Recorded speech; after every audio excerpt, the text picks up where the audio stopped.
ఈనాటి మన చర్చకు స్వాగతం. మన ముందు ఒక ప్రాచీన బౌద్ధ గ్రంథం నుండి తీసుకున్న ఒకే ఒక్క శ్లోకం ఉంది. కేవలం 4 పంక్తులు. దాని పేరు ప్రథమ దేవసభ థేరగాథ. పైకి చూస్తే చాలా సింపుల్గా అనిపిస్తోంది. కానీ ఈ 4 పంక్తుల వెనుక ఎన్నో జన్మల ప్రయాణం, ఒక అద్భుతమైన కథ దాగి ఉంది. ఈరోజు మనం చూడబోయేదదే. ఒక చిన్న శ్లోకం వెనుక ఎంత పెద్ద ప్రయాణం దాగి ఉందో చూద్దాం. ముందుగా ఆ గాథను, దాని అర్థాన్ని ఒకసారి చూద్దామా? పాళీ భాషలో ఇది ఇలా ఉంది: ఉత్థిన్నా పంక పలీప పాతాళ పరివజ్జిత ముత్థో ఓఘాచ గంధాచ సబ్బే మానా విసంహతాతి. దీనికి తెలుగులో స్థూలంగా అర్థమేంటంటే, నేను మురికి కూపం దాటాను, పాతాళాలను పూర్తిగా వదిలేశాను, భవసాగరం నుండి, బంధనాల నుండి విముక్తి పొందాను, నాలోని సర్వ అహంకారాలు నశించిపోయాయి. నాకు ఇది వినగానే ఏమనిపించిందంటే, నేనేదో బురదగుంటలోంచి బయటపడ్డానన్నట్లుంది. కాని ఇక్కడి ప్రతి పదం వెనుక చాలా లోతైన అర్థం ఉందనిపిస్తోంది. మురికి కూపమంటే ఏంటిక్కడ? మీరు సరిగ్గా పట్టుకున్నారు. ఇక్కడ ప్రతి పదం ఒక రూపకం, ఒక మెటఫర్. పంకపలిప అంటే మురికి కూపం లేదా బురదగుంట. కాని ఇది మనం బయట చూసే బురద కాదు, మనసు లోపల ఉండే బురద. అంటే సాంసారిక వాంఛలు, అజ్ఞానం, దుఃఖాలతో నిండిన ఈ ప్రపంచమే ఆ మురికి కూపం. ఓ, మనం రోజూ కూరుకుపోయే ఆందోళనలు, రాగద్వేషాలు అవే ఆ బురద. ఒక రకంగా చెప్పాలంటే, మనం గంటల తరబడి సోషల్ మీడియాలో స్క్రోల్ చేస్తూ ఉంటాం కదా. అవును. నెగటివ్ వార్తల్లో మునిగిపోతాం. అదొక రకమైన మానసిక పంకపలిప. మనం అందులో చిక్కుకుపోయామని కూడా మనకు తెలీదు. ఓ, ఇప్పుడు అర్థమైంది. నేను మొదట అక్షరాల ఎవరైనా బురదగుంట నుండి బయటికెక్కారేమో అనుకున్నాను. కాని ఇది మనసి యొక్క స్థితిని వర్ణించే ఒక చిత్రమనమాట. కరెక్ట్. అంటే మనం మనకోసం కట్టుకున్న ఒక మానసిక జైలు లాంటిది. సరే, మరి పాతాళాలను పూర్తిగా త్యజించాను అంటే అర్థమేమిటి? పాతాళమంటే సాధారణంగా నరకమనుకుంటాం కదా. అవును, కానీ ఇక్కడ కూడా అర్థం కొంచెం భిన్నంగా ఉంటుంది. ఇంద్రియ సుఖాలకు, భోగాలకు దారితీసే ప్రపంచమే పాతాళం. ఆశ్చర్యంగా ఉంది. వినోదాలు, భోగాలు, వాటినే జ్ఞానులు పాతాళంగా చూస్తారు. ఎందుకని? ఎందుకంటే అవి మనల్ని కిందికి లాగుతాయి, మన చైతన్యాన్ని మందగింపజేస్తాయి. అవి మనల్ని బంధించే బంగారు సంకెళ్ళు. దేవసభ చెబుతున్నదేమిటంటే, నేను ఆ సుఖాలనే, పాతాళాన్ని పూర్తిగా వదిలేశాను అని. అంటే మనం దేనికోసమైతే వెంపర్లాడతామో దానినే ఆయన ఒక ప్రమాదంగా గుర్తించి వదిలేశారన్నమాట. ఇది ఆలోచించే విధానాన్ని తలకిందులు చేసే విషయం. ఇక ఆ తర్వాత వచ్చే పదాలు ఓహ మరియు గంధ, భవసాగరం, బంధనాలు. వీటిని ఇంకాస్త వివరంగా చెప్తారా? తప్పకుండా. ఓహ అంటే ప్రవాహం లేదా వరద. మనల్ని నిరంతరం ముంచెత్తుతూ, మన కంట్రోల్ లేకుండా లాక్కెళ్ళిపోయే 4 రకాల ప్రవాహాలున్నాయని బౌద్ధతత్వశాస్త్రం చెబుతుంది. 4 రకాలా? అవును. మొదటిది కోరికల ప్రవాహం. రెండవది ఈ పుడుతూ చస్తూ ఉండే సంసారమనే ప్రవాహం. మూడవది తప్పుడు అభిప్రాయాల ప్రవాహం. ఇక 4వది అజ్ఞానమనే ప్రవాహం. దేవసభ నేను ఈ ప్రవాహాల నుండి విముక్తి పొందాను అన్నప్పుడు దాని అర్థం, నన్ను లాక్కెళ్లే శక్తులు నాపై ఇక పనిచెయ్యవు, నేను ఒడ్డుకు చేరాను అని. అంటే ఇది ఒకే పెద్ద వరద కాదు, వేర్వేరు సమస్యలకు వేర్వేరు ప్రవాహాలున్నాయన్నమాట. మరి గంధ, బంధనాలు ఇవి ఎలాంటివి? గంధ అంటే మానసికమైన ముడులు, మనల్ని సంసారానికి కట్టిపడేసేవి. ఇవి కూడా 4 రకాలు. క్లుప్తంగా చెప్తాను. మొదటి ముడి అత్యాశ, ఇంకా కావాలి, ఇంకా కావాలి అనే పట్టుదల. రెండవది ద్వేషం, ఇతరుల పట్ల మనసులో పెట్టుకునే పగ, కోపం. మూడవది అర్థం చేసుకోకుండా గుడ్డిగా ఆచారాలను పాటించడం. ఇక 4వది బహుశా అన్నిటికంటే గట్టిముడి, నా అభిప్రాయమే సరైనది, మిగతావన్నీ తప్పు అనే మూర్ఖపు పట్టుదల. ఆ 4వది వింటుంటే నాకు ఆన్లైన్లో జరిగే గొడవలు గుర్తొస్తున్నాయి. నేను చెప్పిందే కరెక్టు అని గంటలు తరబడి వాదించుకుంటారు కదా. అవునవును. అదొక పెద్ద మానసిక ముడి అన్నమాట. సరిగ్గా అదే. దేవసభ నేను ఈ ముడులన్నింటినీ విప్పేశాను అని చెబుతున్నారు. ఇక చివరి పంక్తి సబ్బే మానా విసంహత, సర్వ అహంకారాలు నశించిపోయాయి. ఇది కేవలం గర్వం పోయింది అని చెప్పడం కంటే లోతైనదిగా అనిపిస్తోంది. చాలా లోతైనది. మానా అంటే కేవలం గర్వం కాదు, పోల్చుకునే తత్వం. బౌద్ధంలో 3 రకాల మానల గురించి చెబుతారు. నేను ఇతరుల కంటే గొప్ప అని, నేను ఇతరుల కంటే తక్కువ అని, మరియు నేను ఇతరులతో సమానం అని. ఓ, ఇవన్నీ కూడా నేను అనే భావన నుండే పుడతాయి.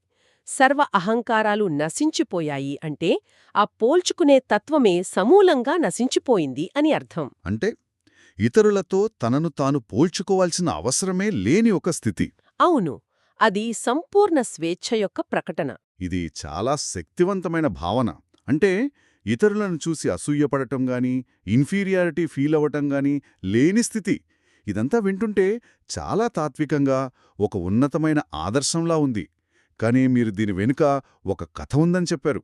ఈ అద్భుతమైన మానసిక స్థితికి ఒక నిజజీవిత ప్రయాణానికి సంబంధమేంటి? ఆ కథ ఎక్కడ మొదలైంది? ఈ కథ చాలా వెనక్కి, అంటే సిక్ఖిబుద్ధుని కాలానికి మనల్ని తీసుకెళ్తుంది. ఆ సమయంలో ఈ గాథను పలికిన ఆత్మ ఒక పావురంగా జన్మించింది. ఒక నిమిషం, ఒక పావురమా? అవును, ఒక పావురం. ఇంతటి తాత్వికమైన ఉన్నతమైన స్థితికి మూలం ఒక పక్షి జీవితంలో ఉందంటే నమ్మశక్యంగా లేదు. అంటే ఒక జంతువు, తన సహజాతంతో బ్రతికే ఒక జీవి ఇంతటి ఆధ్యాత్మిక ప్రయాణాన్ని ఎలా మొదలుపెట్టగలదు? అదెలా సాధ్యం? మీ ప్రశ్న చాలా కీలకమైనది. అక్కడే ఈ కథలోని అద్భుతముంది. ఒకరోజు ఆ పావురం ఆహారం కోసం వెతుకుతూ సిఖిబుద్ధుణ్ణి చూసింది. ఆయన ప్రశాంత వదనం, ఆయన చుట్టూ ఉన్న తేజస్సు ఆ పక్షిని విపరీతంగా ఆకర్షించాయి. ఆ క్షణంలో దాని సహజాతమైన ఆకలి, భయం వీటన్నింటికీ అతీతంగా ఒక బలమైన భావన కలిగింది. దాన్ని మనం శ్రద్ధ లేదా భక్తి అనవచ్చు. ఆయన్ని చూడగానే ఈ మహనీయుడికి నేనేదైనా సమర్పించుకోవాలి అని దానికి గట్టిగా అనిపించింది. కాని తన దగ్గర సమర్పించటానికి ఏమీ లేదు, తన శరీరం తప్ప. తన శరీరాన్ని ఆహారంగా సమర్పించుకోవాలని నిర్ణయించుకుందా? ఒక జీవి తన ప్రాణాన్ని స్ఫూర్తితో త్యాగం చేయడమా? ఇది ఊహకు కూడా అందనిది. అవును, ఆ పావురం ఎగిరి వెళ్ళి బుద్ధునికి తనను తాను ఆహారంగా సమర్పించుకుంది. బుద్ధుడు తన దివ్య దృష్టితో ఆ పావురం యొక్క సంకల్పాన్ని, దానిలోని నిస్వార్థ త్యాగాన్ని గ్రహించారు. ఆయన ఆ సమర్పణను స్వీకరించి తన సంతృప్తిని వ్యక్తం చేశారు. ఆ ఒక్క పుణ్యకర్మ, ఆ స్వచ్ఛమైన సంకల్పం ఒక అగ్నికణంలా పనిచేసింది. ఆ కర్మఫలంగా ఆ పావురం మరణానంతరం దేవలోకంలో జన్మించింది. వావ్! ఆ ఒక్క చర్య ఒక రకమైన స్పిరిచువల్ మొమెంటం సృష్టించిందనమాట. ఆ తర్వాతేమైంది? దేవలోకంలో జన్మించిన తర్వాత ఆ ప్రయాణం ఎక్కడికి దారితీసింది?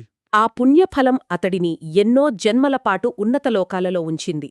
దేవలోకంలో సుఖాలనుభవించిన తరువాత మళ్లీ మనుష్యలోకంలో రాజుగానూ ధనవంతుడిగానూ పుట్టడం. ఓకే. అక్కడ మళ్లీ మంచి పనులు చేసి పుణ్యాన్ని సంపాదించుకోవడం, మళ్లీ దేవలోకానికి వెళ్లడం. ఇలా ఈ చక్రం కొనసాగింది. ప్రతి జన్మలోనూ ఆ పూర్వజన్మ సంస్కారం అతడిని కిందికి పడిపోకుండా కాపాడుతూ వచ్చింది. అంటే సుఖభోగాల మధ్యలో ఉన్నా ఎక్కడో లోపల ఒక ఆధ్యాత్మిక దాహం అలానే ఉండిపోయిందనమాట. అవును, సరిగ్గా అదే. ఈ ప్రయాణమంతా వింటుంటే అతను ప్రతి జన్మలోనూ తన స్పిరిచువల్ అకౌంట్లో పుణ్యాన్ని జమ చేసుకుంటూ వెళ్తున్నట్లుగా ఉంది. మరి ఈ ప్రయాణానికి ముగింపు ఎక్కడ, ఎలా పడింది? చివరిగా ఒక రాజుకు కుమారుడిగా ప్రథమదేవసభ అనే పేరుతో జన్మించింది. ఒక రాకుమారుడు అంటే సంపద, అధికారం, గౌరవం అన్నీ ఉన్నాయి. అన్ని అతని పాదాల చెంత ఉన్నాయి. ఇక్కడే అసలు పరీక్ష. అన్నీ ఉన్న రాకుమారుడు, కాని లోపల ఏదో వెలితి. కాని అలాంటి స్థితిలో చాలామంది ఆ భోగాలనే ఎంచుకుంటారు కదా. దేవసభ వాటిని వదిలి విముక్తి మార్గం వైపు ఎలా మళ్లారు? కేవలం బుద్ధుని బోధనల వెంటే సరిపోతుందా? లేక అతనిలో అప్పటికే ఆ కర్మబీజం మొలకెత్తడానికి సిద్ధంగా ఉందా? సరిగ్గా అదే జరిగింది. గౌతమ బుద్ధుడు ధర్మప్రచారం చేస్తూ ఆ నగరానికి వచ్చారు.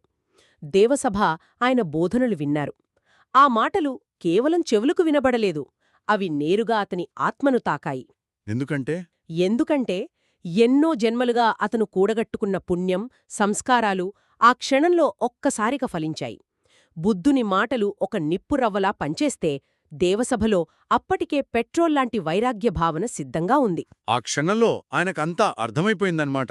అవును, ఈ రాజభోగాలు, ఈ సుఖాలు తాత్కాలికమని, దుఃఖానికి కారణమని గ్రహించారు. వెంటనే ఏమాత్రం ఆలోచించకుండా రాజ్యాన్ని, సంపదను, కుటుంబాన్ని వదిలేసి భిక్షువుగా మారారు. ఆ తర్వాత కఠోర సాధన చేసి విపస్సనా ధ్యానం ద్వారా తనలోని రాగ, ద్వేష, మోహాలని క్లేశాలన్నింటినీ సమూలంగా నాశనం చేసుకున్నారు. ఆయన అర్హతుడుగా, అంటే పునర్జన్మ లేనివానిగా మారారు. ఆ సంపూర్ణ విముక్తిని పొందిన ఆనందంలో, పారవశ్యంలో తన సుదీర్ఘ ప్రయాణాన్ని వెనక్కి తిరిగి చూసుకుంటూ ఆయన పలికిన మాటలే ఈ గాథ. ఓకే, ఇప్పుడు ఆ గాథలోని ప్రతి పదం వెనుకున్న అసలు అర్థం, ఆ కథ యొక్క బరువు తెలుస్తోంది. ఇప్పుడు ఆ పదాలను మళ్ళీ చూద్దాం. నేను మురికి కూపం దాటానో అన్నప్పుడు అతను కేవలం మానసిక అజ్ఞానాన్ని దాటలేదు. కాదు, అతను పావురం నుండి దేవుడుగా, రాజుగా ఇలా ఎన్నో జన్మలపాటు సాగిన ఆ సంసార చక్రమనే మురికి కూపాన్ని దాటాడు. ఆ చక్రబంధంలో చిక్కుకున్న స్థితిని ఆయన బురదతో పోల్చారన్నమాట. అవును. అద్భుతం! అలాగే పాతాళాలను పూర్తిగా త్యజించాను అన్నప్పుడు అది కేవలం తాత్వికమైన ఇంద్రియ సుఖాలు కాదు, ఒక రాకుమారుడుగా అతను అనుభవించిన నిజమైన రాజభోగాలు, విలాసాలు, అంతఃపురసుఖాలు. కరెక్ట్. ఇక్కడ అసలు శక్తివంతమైన విషయమేంటంటే అతను త్యజించింది మనం చెడు అని భావించే వాటిని కాదు, మనం జీవితంలో సాధించాలని కలలుకనే వాటిని. అధికారం, సంపద, గౌరవం. అతను వదిలేసిన పాతాళం అదే. ఖచ్చితంగా. ఇక బంధనాలు అంటే గంధ. అవి కేవలం మానసిక ముడులు కాదు, ఒక రాకుమారుడుగా అతనికున్న బంధాలు, కుటుంబం, రాజ్యబాధ్యతలు. ప్రజల అంచనాలు. అవును. ఆ బంధాలు బంగారు సంకెళ్లలాంటివి. వాటిని తెంచుకోవడం చాలా కష్టం. ఇక చివరిగా అతను నాశనం చేసుకున్న అహంకారం. అది కేవలం నేను గొప్ప అనే గర్వం కాదు. కాదు, నేను రాకుమారుడిని, నా పేరు దేవసభ అనే గుర్తింపునే, ఆ ఐడెంటిటీనే అతను పూర్తిగా వదిలేశాడు. అది కేవలం వినయంగా మారడం కాదు, తన వ్యక్తిగత కథనే చెరిపేయడం లాంటిది. అవును. ఇది ఒక పర్వతారోహకుడు ఎవరెస్ట్ శిఖరాన్ని చేరుకొని కిందకు చూసినట్లుగా ఉంది. తను ఎక్కి వచ్చిన దారి, తాను దాటిన కష్టాలు, లోయలు అన్నీ ఒక్కసారిగా గుర్తు చేసుకున్నట్లు. ఆ 4 పంక్తులు కేవలం ఒక ప్రకటన కాదు, అది ఆయన ఆటోబయోగ్రఫీకి సారాంశం. సరిగ్గా చెప్పారు. పావురం జన్మ నుండి అర్హుతుడి స్థాయి వరకు జరిగిన ప్రయాణం మొత్తం ఆ 4 పంక్తులలో ఇమిడి ఉంది. అందుకే దీన్ని ఉదానగాథ అంటారు. ఉదానమంటే తీవ్రమైన అనుభూతితో, ఆనందంతో, హృదయం నుండి స్వతస్ఫూర్తిగా పొంగివచ్చిన మాటలు. ఇది ఆయన విజయ ప్రకటన.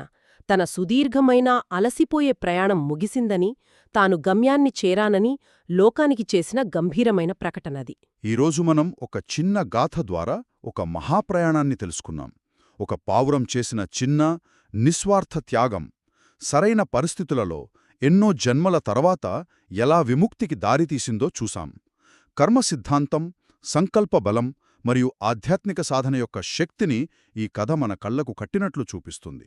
ఒక చిన్న మంచి పని కూడా వృధా పోదని, అది సరైన సమయంలో అద్భుతమైన ఫలితాలను ఇస్తుందని ఇది నిరూపిస్తోంది. ముగింపుగా ఈ కథ మన ముందు ఒక లోతైన ప్రశ్నను ఉంచుతుంది. దేవసభ కథ తన శరీరాన్ని పూర్తిగా త్యాగం చేయడంతో మొదలైంది. అది ఒక సంపూర్ణమైన సమర్పణ. మన ఆధునిక జీవితంలో ఆ స్థాయి త్యాగం సాధ్యం కాకపోవచ్చు, బహుశా అవసరం కూడా లేకపోవచ్చు. మరి మన కాలంలో నిస్వార్థమైన సమర్పణకు నిజమైన అర్థమేమిటి? బహుశా అది మన శరీరాన్ని త్యాగం చేయడం కాదు, మన నిశ్చితాభిప్రాయాలను త్యాగం చేయడమేమో. అంటే మన అహం. అవును, మన అహం యొక్క అవసరాలను, నేనే కరెక్ట్ అనే పట్టుదలను, లేదా కనీసం మన సమయాన్ని ఏ ప్రతిఫలం ఆశించకుండా ఇతరుల కోసం త్యాగం చేయడమేమో. మనం ఈరోజు చేసే అలాంటి ఒక చిన్న వదులుకునే చర్య మనకు తెలియకుండానే ఎలాంటి సుదీర్ఘ ప్రయాణానికి నాంది పలుకుతుందో కదా.